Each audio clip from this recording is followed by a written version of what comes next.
Talk about fear and failure, Coach, because I know it was a big chapter for you. I think the greatest barrier to our success is the fear of failure. If you're so afraid to fail that you won't even allow yourself to try, you will never accomplish anything.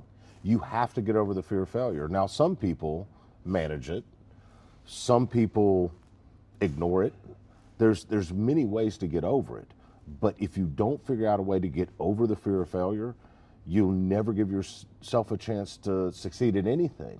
And, you know, I have, in business, I have had many people come to me and say, hey, can I take you to lunch? I say, sure.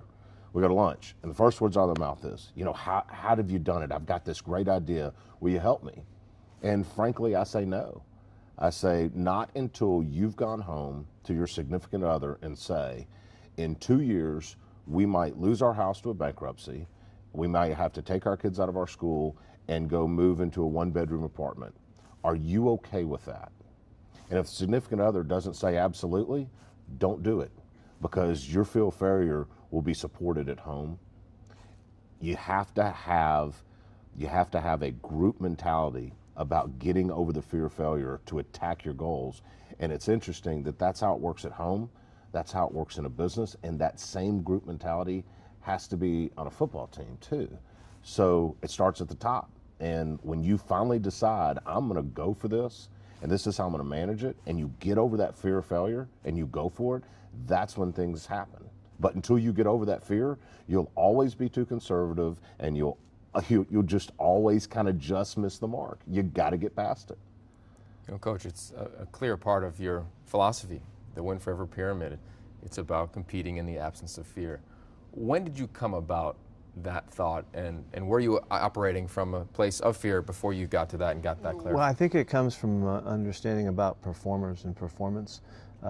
Those that perform at their best, they're not performing with the doubts and the lack of confidence. You know, they're coming from a place of confidence, and they're coming from a place where they are certain that they're okay.